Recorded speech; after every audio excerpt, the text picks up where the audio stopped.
Wakati ile ingine waziri wa usalama hakukuja hapa, Daktari Matiang'i, nilienda ofisi yake mara mingi, na mimi nilikuwa namaliziwa watu, mpaka hata watoto 5 waliuawa once. Tukakuja weka kaburi wote.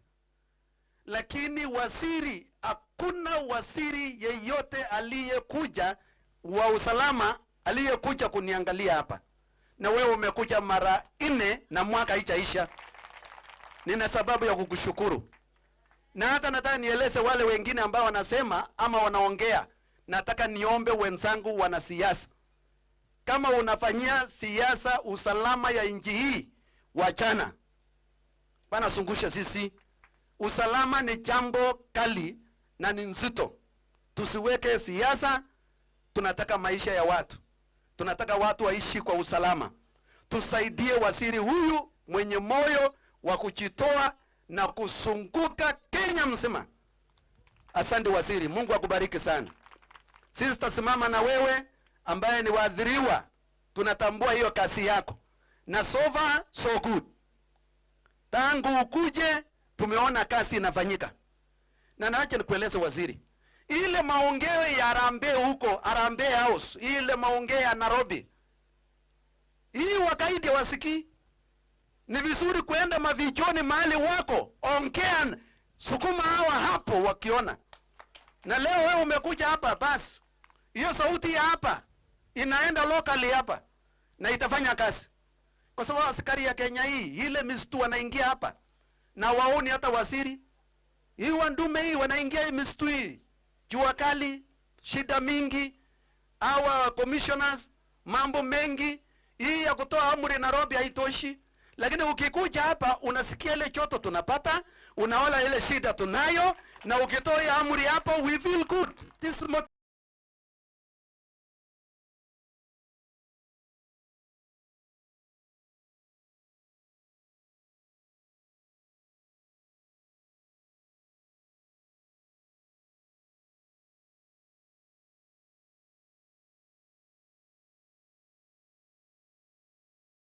motivation. Na hapa ni tumaini. Na hii ndio mwendo wa kwenda.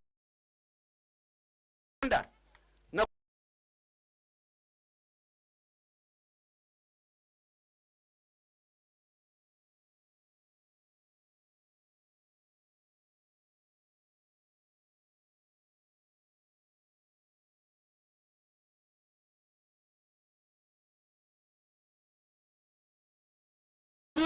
na Kenya sasa iko usalama. Hii maandamano ilikuwa ya Nairobi na sehemu kidogo kidogo, watu wa Kenya wote walikuwa salama. Na nataka niombe hii watu wa maandamano, sisi tuna shida zingine zaidi. Tafadhalini tuheshimiane, tuweke usalama nchi hii. Waziri, nataka nikushukuru.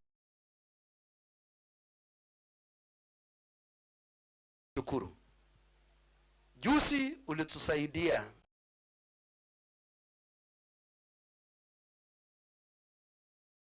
Mungu akubariki sana. Hiyo 100 ulitupatia, umesikia kazi yao. Nani wachache, lakini kazi yao inaonekana. At least ukiona hii tumaini tunayo ni kwa sababu ya hiyo. Astu wamekaa vizuri kwa sababu ya hawa. Can you imagine? Hawa ni wakeni hata nao, sio wenyeji ya hapa, na wanakasana na hii, lakini saa ile wako na NPR wanapata nguvu kwa sababu huyu NPR anaelewa misitu zote. Yeah, na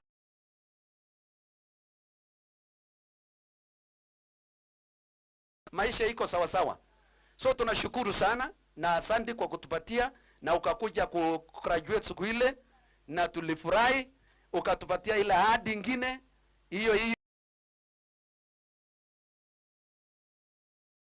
Wamekuwa wakiniletea makaratasi mara moja. Najua hapa kuna kabila mbalimbali, kuna Elchamus, kuna ingine kuna Tuken, kuna Ndorais, kuna nani, hata kuna Wakikuyu, Wakamba, Wachalua, nani wako Marika na walisaliwa hapa. Na wote walikuwa wananiletea makaratasi, nikashindwa nifanye namna gani. Kwa sababu najua program ya serikali tulikuwa na ngoja budget. So ilikuwa sio haraka vile, inaenda na program ya serikali. Na kwa sababu wewe uko hapa, utanisaidia. Wengine hata walikuwa wamesema mimi nimeanza. Wacha hii maneno mengine. Tatu maneno. lakini tunaenda kupata, na waziri alikuwa ametoa, kwa sababu kulikuwa kuna directive kutoka His Excellency kwamba president wetu kwamba tufungue hiyo mashule ilikuwa imefungwa, na hiyo specifically ni ya mambo ya security. Yeye atatueleza zaidi. Na kushukuru waziri. Mambo ya vyakula tunasema asante. Ile vyakula chache tumekuwa tukipata kidogo kidogo, mchele imetusaidia sana, na nataka nishukuru this time round hii serikali ya Kenya Kwanza, mambo ni straight. Hapa awali kulikuwa na ukora mwingi, lakini system imeingia. Chakula ikitolewa inaenda vizuri. Congratulations commissioner na wale team na ile committee, mambo yenu sio mbaya. So hata nikiombea promotion they deserve. Na nitakuwa nikisaisha marks, kazi yangu ni oversight. So natakuwa nasaisha. So far so good. Commissioner wetu anafanya kazi vizuri na timu yake kwa ujumla. So nataka nishukuru na nataka niombe kwamba waziri wetu utatusaidia ile mashule ile tupate kufungua. Raia na viongozi wamekaa chini, wamekubaliana kama vile MCS wamesema, watu nataka turudi kwa villages. Na tumepanga hivi waziri. Every village wanajipanga waende kwa village yao. Lakini wakienda huko wanaenda kufungua, kwa sababu ni msitu, wanafungua sehemu moja ambao wataishi huko wote pamoja. Wakati wanaenda kufieka, wanahitaji usalama yao.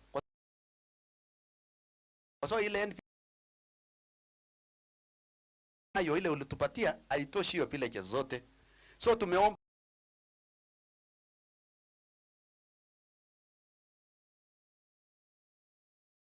kwamba utuongezee. Najua MCA wangu alikuwa amesema 150. Lakini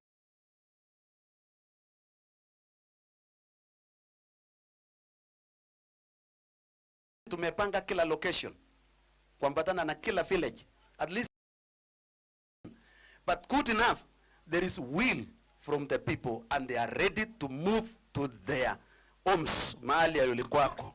So katika hii njia tukipanga karibu mwezi 4 by December hivi mambo ita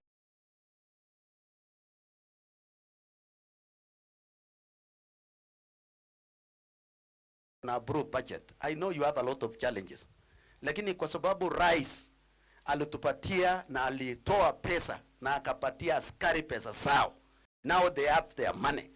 NPR is part of them.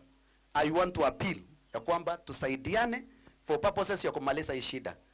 Tukiweza usongesha watu waishi, au askari yetu hii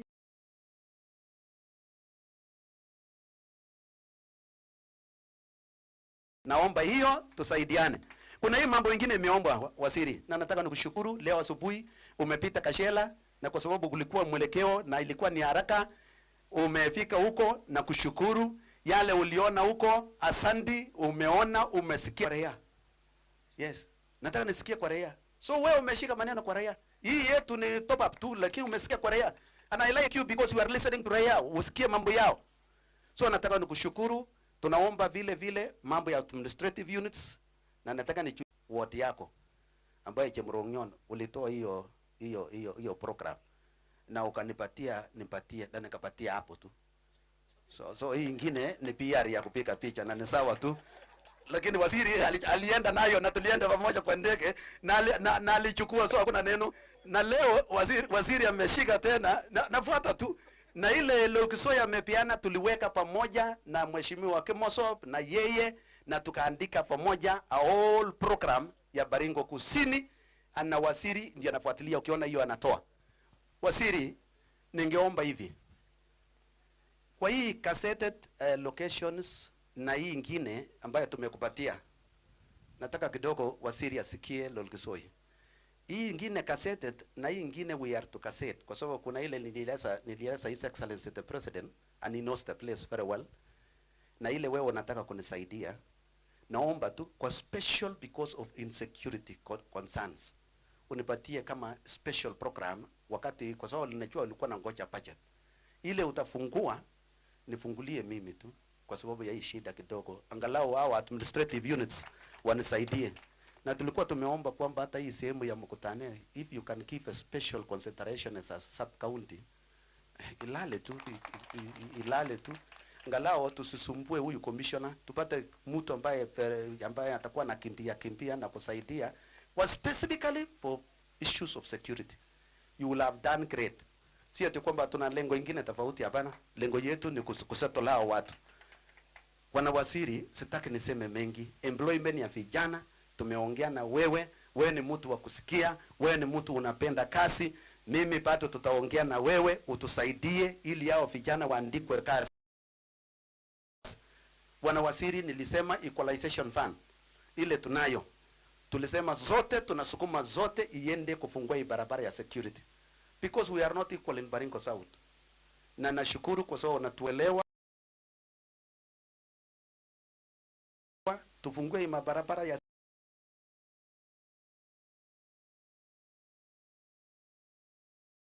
security yote ya Rukus, ya Mkutane, ya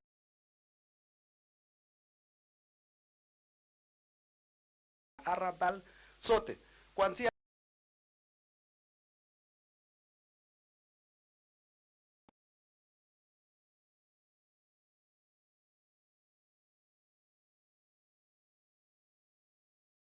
utakuwa umeniokoa sana. So tumesema equalization fund ingie hiyo. Ile pesa napaki, nimeomba kwamba kupitia ofisi yako na kusaidia NYS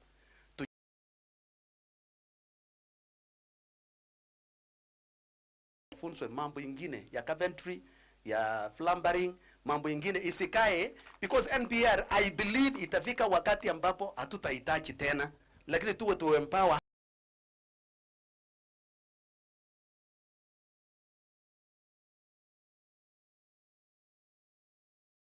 Wewe umekuja mara moja, leo utaeleza, na nikimalizia waziri. Hii kwama hii ya wakora saa hii.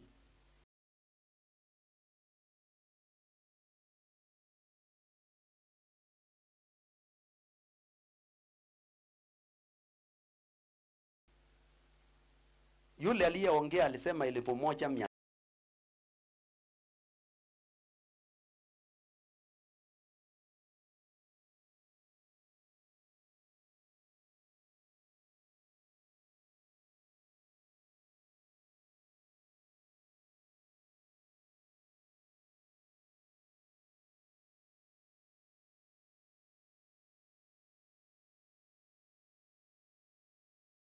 Ingine. Na kuna reports kwamba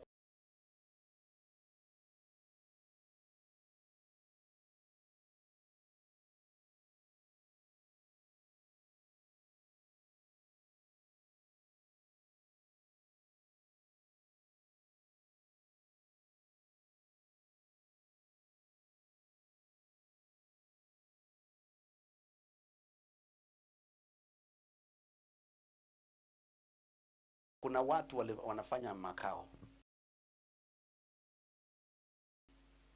So waziri, we naelewa, utatusaidia tuone njia ya hawa kurudi huko, kwa sababu hii bado iko nyasi huko.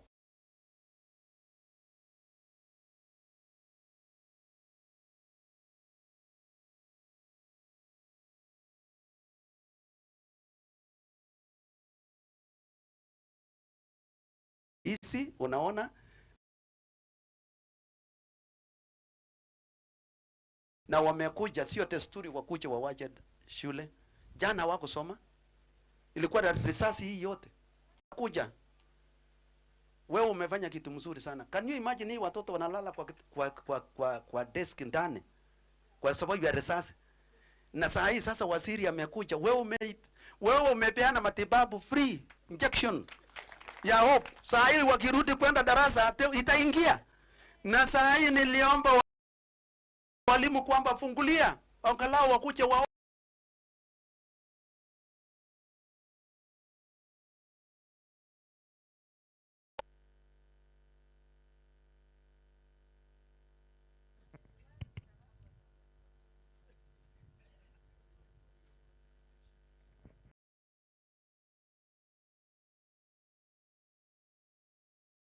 Shindwa, nilikuwa mchongo yuko kanisani, nimesifu Mungu, nimeimba, risasi naingia. Sasa wewe umenitibu.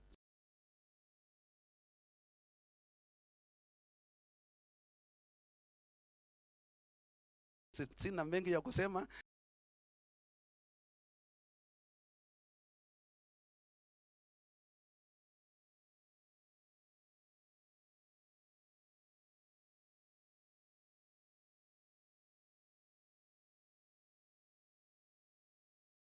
Asante kwa kukuja. Asante. Asante, naomba tuketi. Asante sana. Thank you Mheshimiwa Kamren.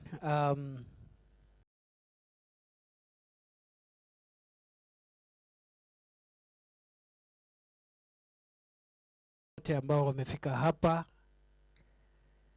viongozi wa serikali, viongozi wa siasa, wananchi, wanafunzi, walimu na officers wetu ambao wako hapa wa vitengo mbalimbali vya polisi, ngao na vile vile NPRs wetu. Amjamboni tena. Mimi nimefurahi kurudi hapa, na kama vile Mheshimiwa Kamren au waheshimiwa ambao wameongea hapa wawili,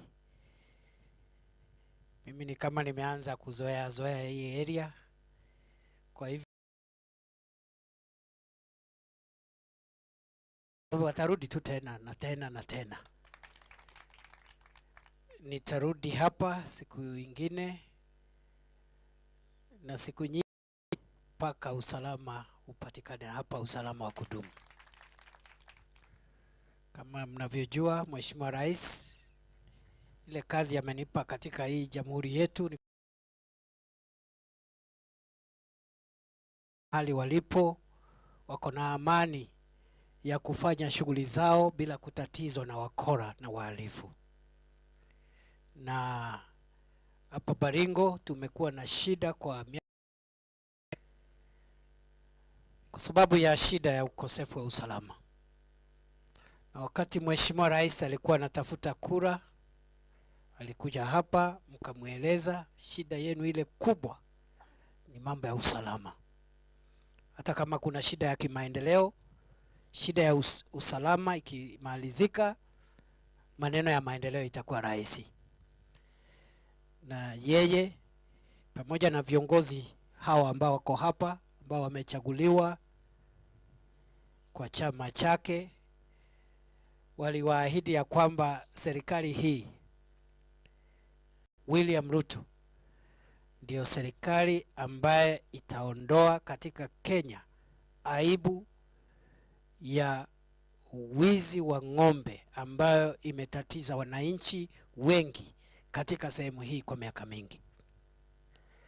Na mimi niko hapa siku ya leo kuambia kwamba tumeanza safari ya kurudisha amani ya kudumu.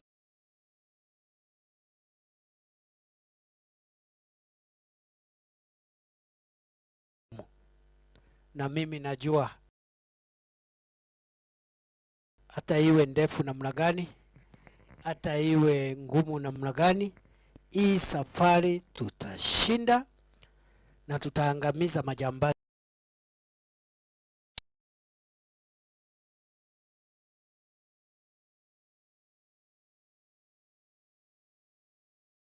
wale wameongea, wananchi na viongozi. Mmesema ile NPR ambayo tumepeana hapa imesaidia kiasi. Si ni kweli? Wamesaidia. Wamekuwa msaada wetu wa ziada wa NPR. Wamekuwasaidia. Nimesikia kwamba wamefanya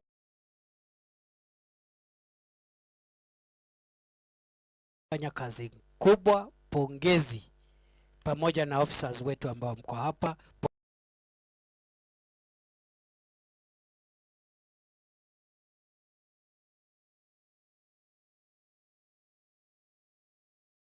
Pongezi.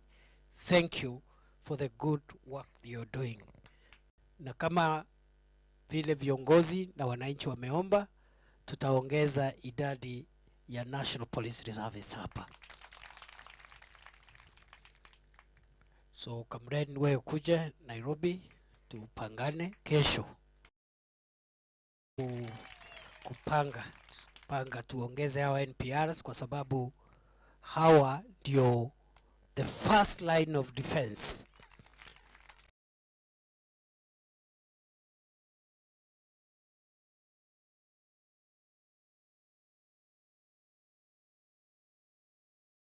Wa kutosha. Vile vile leo nimekuja hapa, nimesimama pale Kasiela na nimeangalia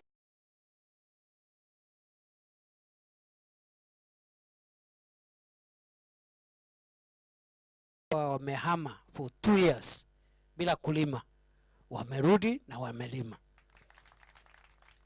Mimi nataka niwahakikishie kwa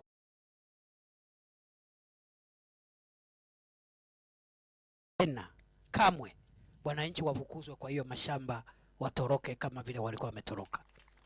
I am happy to note that wananchi have come back to their farms and we are expecting some harvest. It may not be very good harvest, but at least we are expecting some harvest, that we continue supporting you with food, and also we'll make sure that we will now settle down to provide irrigation programs in this area so that our farmers can have enough food for them. Watoto wetu wamerudi, wale walikuwa wametoka shule, na kama vile Mheshimiwa Rais aliahidi, mashule ya sehemu hii yatapata msaada wa miundo msingi ili tujenge upya madarasa nzuri. That support will continue, na next month mimi nitakuja tukiwa na waziri wa elimu ili tutembee katika shule zetu hapa ili tuongeze ile speed ambayo tuko nayo ya kurekebisha mashule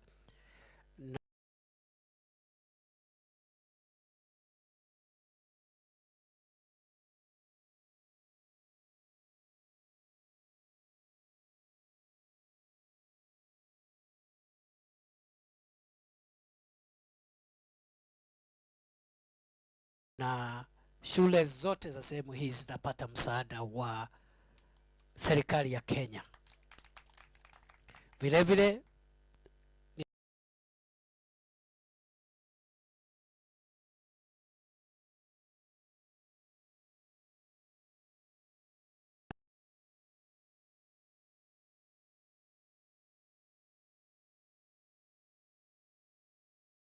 kuikamilisha, tulikuwa tunangojea financial year, na wakati huu serikali inaajiri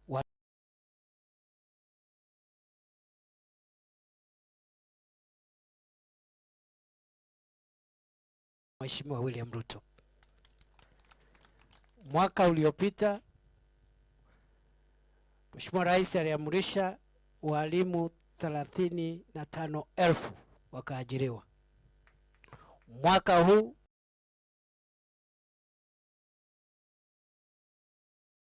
of 55,000 teachers.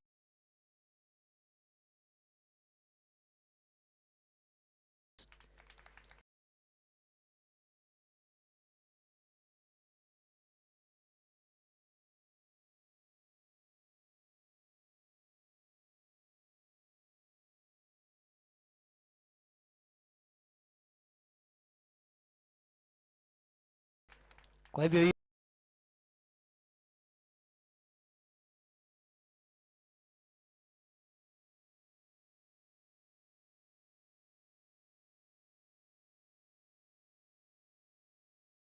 hiyo exercise inaendelea, na in the next few weeks ile ahadi lilitoa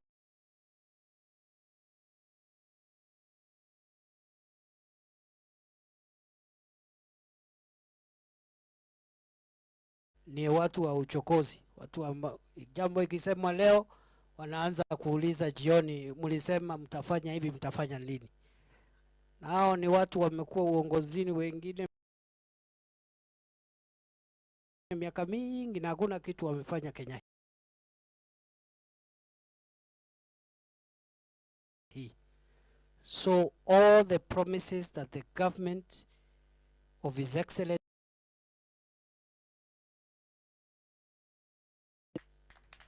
will fulfill all the promises.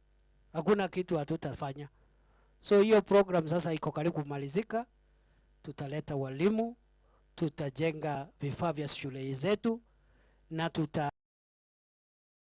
miradi ya kunyunyizia mashamba maji sehemu hii, ili wakati mvua itoshi wakulima wanaendelea. Na viongozi wamesema mambo ya sehemu za utawala ambazo vile vile tulisema wakati ilikuwa hapa tutaongeza idadi ya sehemu za utawala, kwa sababu sasa tumekamilisha budget, tuko tayari, na umeona tumeanza.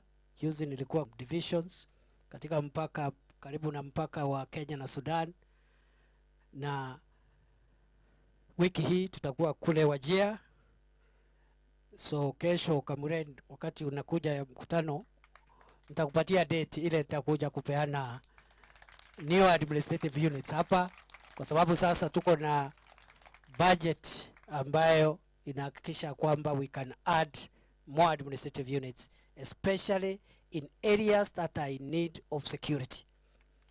Areas that are in need of security and enhanced security will get priority in the operationalization of new administrative units, and Baringo is a key priority for this administration. Na kuna zingine pia kule North, Baringo North, na sehemu zingine hii Baringo, lakini nitaanza hapa South kwa sababu niko hapa siku ya leo. So wakati Kamureni anarudi akikuja Nairobi kesho, atakuja na date ambayo tutakuja kuleta new administrative units ya hapa.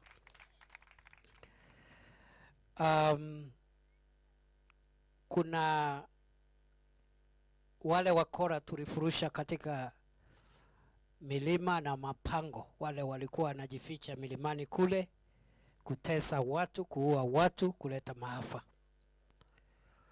Na mimi nataka niseme ile operation tulileta hapa mwezi wa 3, tulifurusha hawa wakora wote kutoka pale.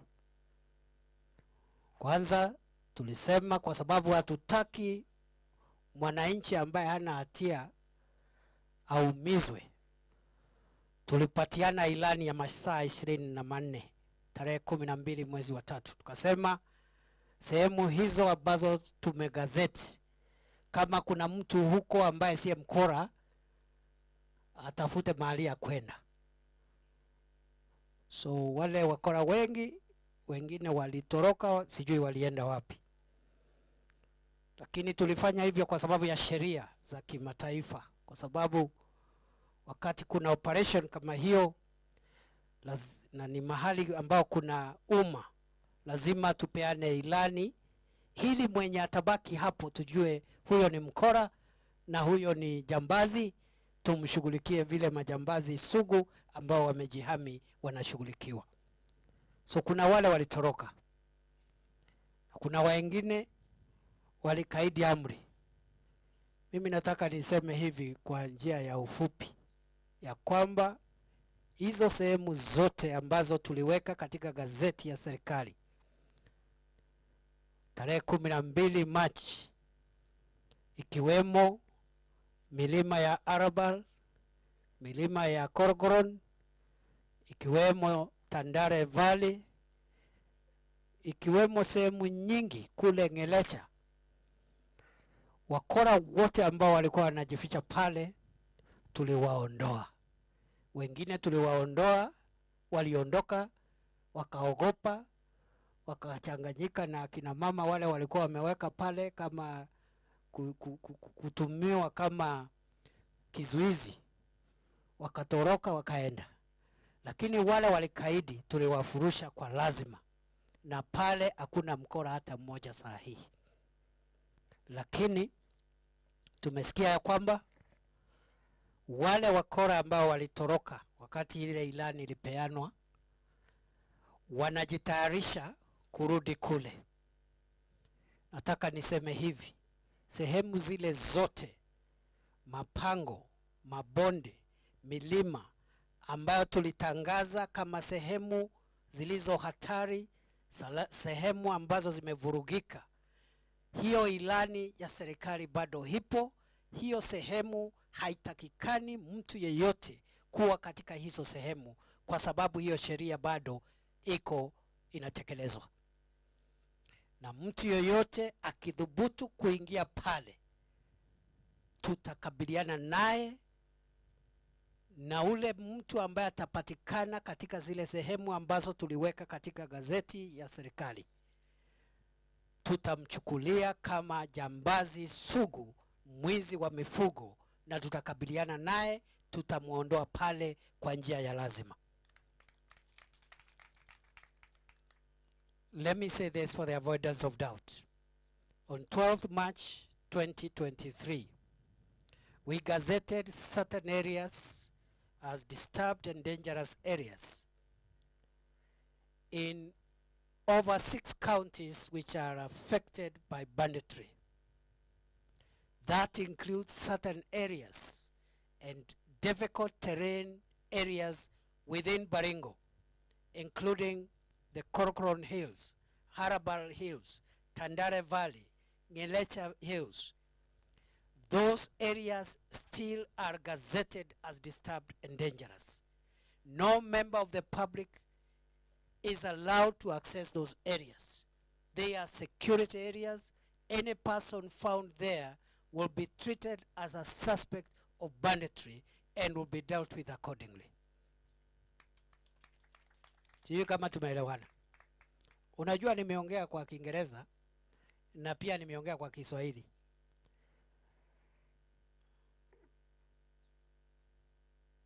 Lakini sijasema yote. Mwenye ataingia pale, sijasema yote. Sijui kama tunaelewana. Unajua kuna wengine wajeuri walijifanya ni mchezo tunafanya, wakabaki pale. So hatutakubali hiyo mapango itumike na wahalifu tena. Tumesikia kuna fununu mahali, and we have directed all security agencies to repulse all people pretending to be herdsmen, people pretending to be looking for pasture to access the gazetted areas. They must be repulsed. Wakuwe 3,000, wakuwe 20,000, wakuwe 100,000, wakuwe 1,000,000, they must be taken back to wherever they are coming from. Na kwa sababu tumekuwa na shida hapa, na kila wakati, kila mwaka, kiangazi ikianza, tunaanza kuwa na shida. Watu wanajisingizia, wanatafuta nyasi na malisho ya ng'ombe, lakini wanakuja kuvuruga amani. Watu watafute malisho huko pengine. Sehemu hizo hazikubaliwi. Na kamati zetu za kiusalama hapa Baringo, kamati yetu ya usalama ikiongozwa na County Commissioner, msikubali watu wowote kuingia katika hii county wakijisingizia wanatafuta malisho, ili hali tunajua wanahatarisha usalama. Don't allow. Kama kuna kiangazi huko kwingine, hata hapa kuna kiangazi. Ama namna gani? Yes. Yes. Na mambo ya kiangazi is a different matter. So do not allow and don't entertain a reversal of the gains we have made in this area. Na nimesikia kuna County Commissioner na timu yako, nimesikia kuna watu wanajifanya sijui ni wafugaji, na wako njiani kuelekea conservancy inaitwa Ruko. Hiyo conservancy imefungwa, hakuna mifugo inatakikana hapo ndani, na wale wote wanaelekea hapo watoke. Na mimi naenda kuweka katika gazeti ya serikali leo usiku, that is a disturbed area, nobody should access that area. Na wale wanaelekea huko wafurushwe, warudi. Kwa sababu hatuwezi kufanya mzaha na mambo ya usalama. So Bwana County Commissioner, you have a job to do. Thank you. Mambo ya chakula, Kamuren, kesho ukikuja nitakupatia more food for these people, kwa sababu bado wanahitaji chakula.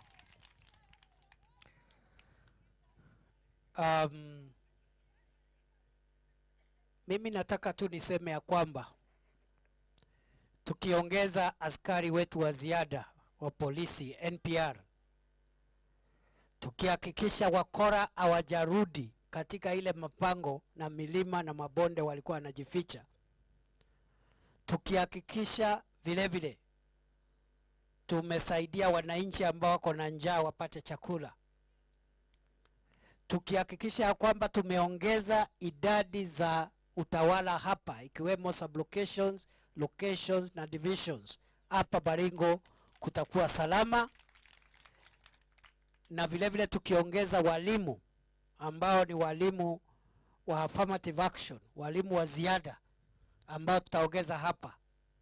Ile jambo moja tu litabaki ni swala la wale ambao walikuwa wameondolewa kwao na wangetaka msaada wa serikali kurudi mahali walitoka.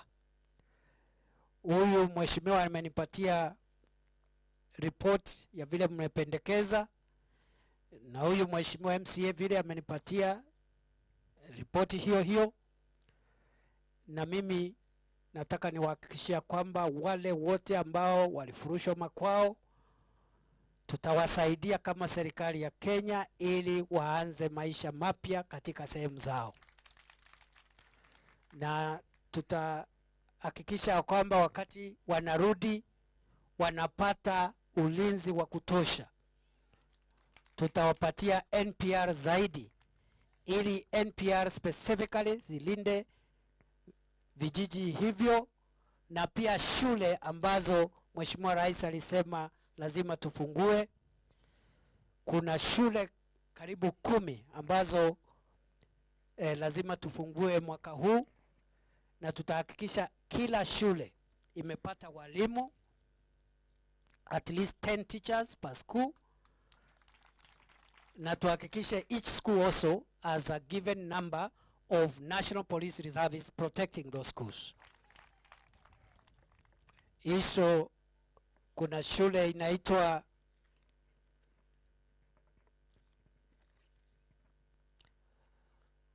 Laramoru, Ngelecha, Rugus, Multa, Partaro, Ramacha. Those schools have to be reopened wakati tunajenga zile zingine ambazo zilikuwa zimeadhirika, ikiwemo Kasiela, Kapinda Sum na zile shule zingine ambazo zingine tumeanza kujijenga upya. Kwa hivyo mimi nataka niseme kulikuwa na kisa kidogo hapa jana. Nashukuru NPRs wetu, nashukuru officers wetu kwa kazi nzuri. Hao wakora watafute biashara nyingine. Hatutakubali hao wakora waumize watu wetu tena. We will not allow those criminals to hurt our men, our women, our children again. Na mimi niwahakikishia watoto wetu wako hapa. Mesikia iko shule hapa ya Kiserian Secondary Boys, na pia kuna Kiserian Primary. Sote ziko hapa. I want to assure the children, the teachers and the parents of this school and all neighboring schools, we have put in place adequate security measures to make sure that learning is never interrupted again in this place. Tahakikisha kwamba mambo ya masomo hajatasumbuliwa tena, muendelee kusoma. Tumechukua na weka utaratibu mpya, na wale watadhubutu kuleta vurugu hapa watakipata. Kwa hivyo mimi nashukuru. I just want to thank your leaders. They have been very supportive. I want to thank the security team here, the county commissioner and the entire leadership of the security agencies here. You're doing a good job. Our officers, our NPR, the public here has been very supportive of this operation. And I'm very glad to know that our farmers are back in their farms, our children are back in their schools, and that what remains now is to improve on the facilities in the schools, to improve on the number of teachers we have, the number of NPRs, and then we'll be able to restore the lost glory of this area which has been taken away by criminals. As I have directed, all the areas that were gazetted will remain as gazetted areas, and no access is allowed there. And any people trying to access those areas will be met with the full force of the law. They will be repulsed, including those that are targeting to use Ruko Conservancy, they will be reserved, they will be repulsed, and we are going to gazette Ruko Conservancy as a disturbed and dangerous area and keep out criminals from this space as we have kept them from other spaces. Kwa hivyo nataka niachie hapo, na washukuru sana. Tunataka tutembee pale Kapindasum pia tuone vile wanaendelea pale. Nawatakia baraka ya Mungu na mheshimiwa, kwa sababu wewe ndiye tunafanyanga kazi na wewe, kwa sababu tunafanya kazi na waheshimiwa wote, lakini unajua wewe huko unakujanga Nairobi kwa sababu ya bunge, so uko na chances ya kuniona, lakini hao waheshimiwa wamesema hata wakati nakupigia simu nipigie pia hawa. Lakini jana nilijaribu, walikuwa wateja. Si ni kweli mheshimiwa? Nilijaribu jana, walikuwa wateja. Lakini nitaendelea kujaribu. Nafikiri walikuwa kazini mahali. Simu ilikuwa imeisha battery. So mheshimiwa, kesho wakati unakuja tukishughulikia mambo ya security roads, mambo ya walimu, mambo ya kuna kikundi tuliahidi something hapo, ilikuwa wapi? Marigat. Niko na ujumbe yao, nitakupatia kesho, na vile vile nitakupatia kwa sababu ya hii shule hapa, nitakupatia 500,000 ya Kiserian secondary school and another 500,000 for Kiserian primary school, ndio watoto wetu wasome. So walimu na MCS utaongea nao, mupeleke hiyo pesa when you come back from Nairobi, but the money will be available tomorrow. Mungetaka nirudi siku nyingine? Mungetaka nirudi? Nitarudi kwa sababu hiyo kilio ya hawa kina mama wa Mkutani. Mama amesema ni kule Christmas Mkutani, lakini Christmas iko mbali. Inakuja hivi karibuni mami. Huyu mama tumesumbuka naye sana. Kuna siku ya ingine kule huko nyuma nikuja kusaidiana pale na hawa wananchi. So I am visiting Mkutani in the next few days. Tutapanga, nitaambia mheshimiwa. Na wakati NPR wanapatikana tuangalie jamii zote, mashule yote, tuhakikishe there is fairness, na nyinyi ndio mtasaidiana kwa sababu mnajua hii area. Ya mwisho, mnajua mwenye amenipatia hii kazi, si mnamjua? Kwa nini hamnitumi kwa salamu nimsalamie? Atajuaje niko kazini? Si lazima mnitume salamu ndio ajue niko kazini. Mnanituma kwa Rais William Ruto. Ati nini? Salamu ya rais. Tamwambia amesalamiwa na wakazi wa hapa, wazee, akina mama, vijana na watoto. Mubaki salama. Mungu awalinde, Mungu awachunge, Mungu alinde jamii yetu, na Mungu aangamize wale wote wanawapangia maovu. Sio ni maombi mazuri? Wale wote wanapanga maovu, Mungu awashughulikie na awaangamize, kwa sababu hao ni adui wa taifa letu. Na unajua aina ya wakora ni mingi. Kuna hawa wezi wa ng'ombe au mabandits ambao tunajikakamua kuwashughulikia. Kuna wale terrorists wako kule northeastern, vile vile wametesa watu wetu huko sana, mpaka wanaua askari wetu. Tunaendelea kuwashughulikia. Lakini kuna wakora wengine vile vile wa siasa, wanajificha ati ni siasa wanafanya, lakini ni magaidi. Ati kila siku wanachochea wananchi kwenda mjini kuvunja sheria, kuvunja maduka ya watu, kuchukua mazao ya kina mama ama biashara zao kuziharibu. Ati wanajisingizia ni siasa wanafanya. Hakuna siasa ya wizi, uporaji na kuumiza wananchi. Kwa hivyo vile tumewakalia ngumu hawa majambazi wa wizi wa ng'ombe na magaidi wale wa Al-Shabaab, hata wale magaidi wanaojificha kwa siasa kujaribu kuhujumu usalama wa nchi, tutawakalia ngumu. Sijui kama tunaelewana. Kwa sababu hakuna tofauti. Wanatatiza watu kule Nairobi, ati sijui ni maandamano. Maandamano ni kupiga polisi na mawe, kuvunja duka, kuchoma barabara na kutatiza uchukuzi wa umma. I want to make it very clear that all people who are hiding behind politics to commit crime have a date with us and have a date with law enforcement officers.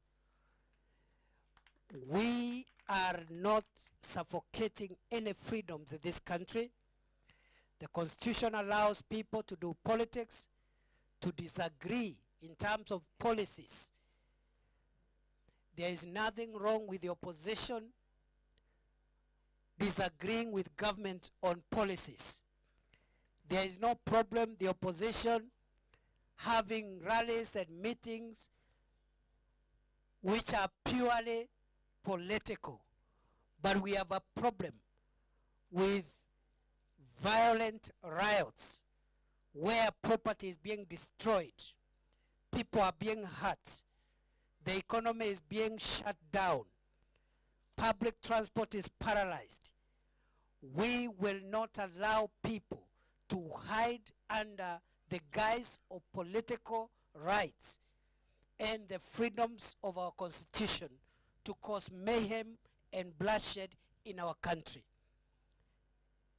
2 Wednesdays ago, we tried to test whether there could be a peaceful demonstration. And for about 2 or 3 hours, we thought those who were demonstrating would be peaceful. But by the time we realized a lot of damage, a lot of bloodshed, a lot of destruction had been committed, by the time we asked the security forces to move in and disrupt those criminals, it was in the afternoon, and you would see the damage that had already been caused. And that is why last week we decided we are not going to allow the same criminals to do what they did 2 Wednesdays ago. And that's why we will remain firm. I hear they have again threatened that they will want to go out on a looting spree on Wednesday. We are ready for them. We will deploy from 1 a.m. We will make sure that no hooligan, no criminal, no looter gets his way. Let people do their politics peacefully and in a civilian manner. Let people do whatever they want peacefully.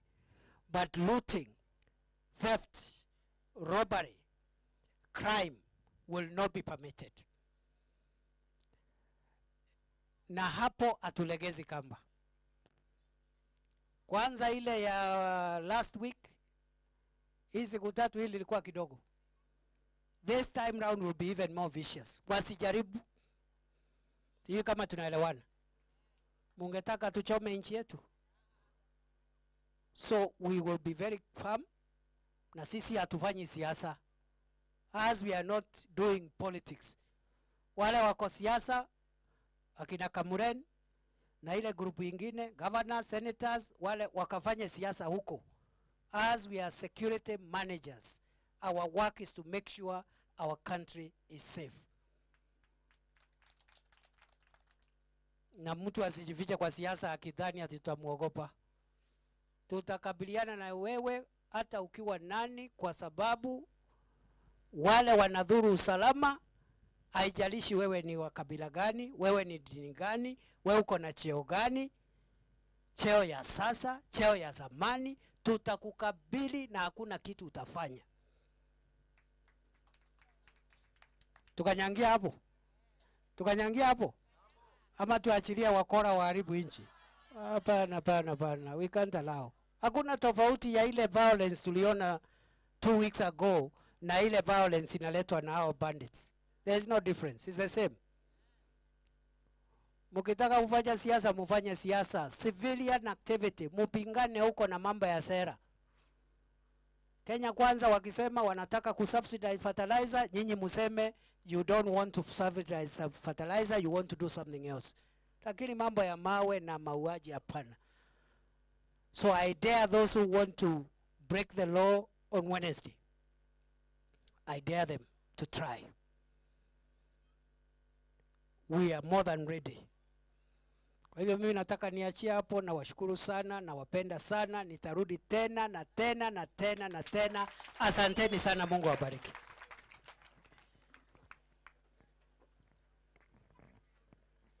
Asante sana